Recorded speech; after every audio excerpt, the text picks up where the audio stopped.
দেশ বা দেশের বাইরের থেকে যারা যেখান থেকে আমার এই বিনোদনটি দেখতেছেন তাদের সবাইকে জানাই অনেক অনেক প্রীতি ও শুভেচ্ছা। আশা করি সকলে ভালো আছেন এবং সুস্থ আছেন।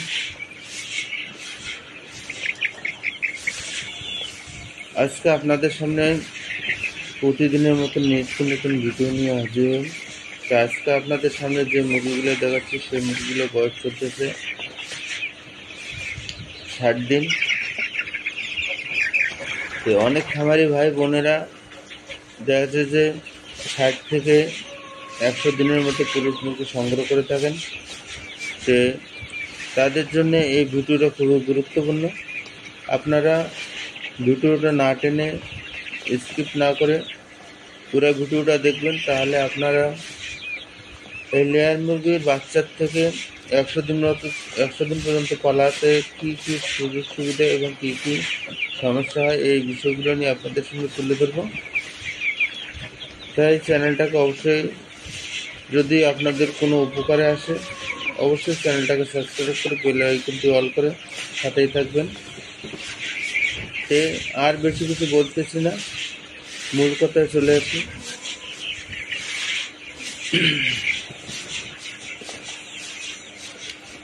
60 থেকে 70, 80, 100 এর মধ্যে যদি আপনারা পুলেট মুরগি সংগ্রহ করেন, সেক্ষেত্রে দেখা যাচ্ছে আপনাদের খরচ অনেক কম লাগবে এবং 50 দিনের আগ পর্যন্ত আপনারা সবাই জানেন, সকল খামারি ভাই বোনেরা আপনারা জানেন যে লেয়ার মুরগিতে 0 বাচ্চার থেকে 50 দিন পর্যন্ত এই মুরগিগুলোর খুব বড় ধরনের একটা বিপদের সম্মুখীন হতে হয় এবং এর বড় ধরনের সমস্যা হওয়ার সম্ভাবনা থাকে। তাই এই মুরগিগুলোকে 50 দিন পার করা পর্যন্ত খুবই রিস্কের, কারণ যদি একবার গাম্বুরো হয়ে যায় বা রানীক্ষেত হয়ে যায়, তাহলে দেখা যাচ্ছে যে এই মুরগিগুলোকে বাঁচানো খুব কষ্টকর হয়ে দাঁড়ায়। তাই এই জন্য আমি বলতেছি, যারা রেডি পুলে সংগ্রহ করে খামার করতে চান তারা অবশ্যই 50-এর পরের থেকে 100 দিনের ভিতরে পুলেট সংগ্রহ করবেন।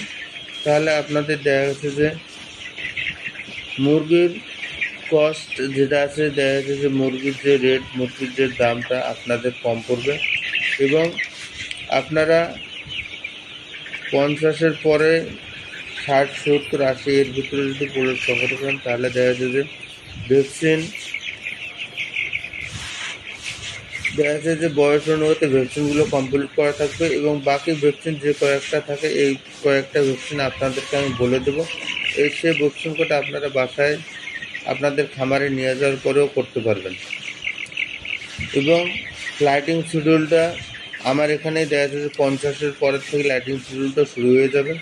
তো বাকি শিডিউলটা দেখা যাচ্ছে যদি আপনাদের ওখানে 70 বা 80 দিনের মধ্যে যায়, কতদিন পর্যন্ত লাইটিং আমি কত ঘন্টার মধ্যে আছে এই বিষয়টা আপনাদেরকে বলে দেবো। বাকি বয়সটা এবং বাকি লাইটিং শিডিউলটা আপনারা বাকিটা মেনটেন করবেন।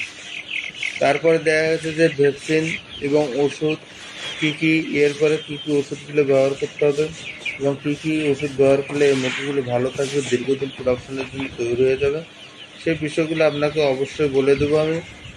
তাই বলতেছি, নতুন বা পুরাতন খামারে যারাই আছেন অবশ্যই খামারে এসে মুরগিগুলো দেখে তারপরে মুরগি সংগ্রহ করবেন।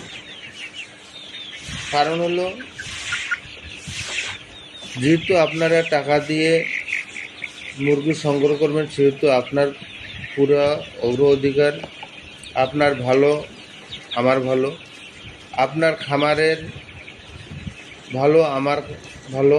কারণ হচ্ছে আমার কাছ থেকে পুরো সংগ্রহ করার পর যদি আপনার খামারের মুরগি ভালো থাকে এবং ডিম প্রোডাকশন ভালো থাকে, এটা আমার ভালো।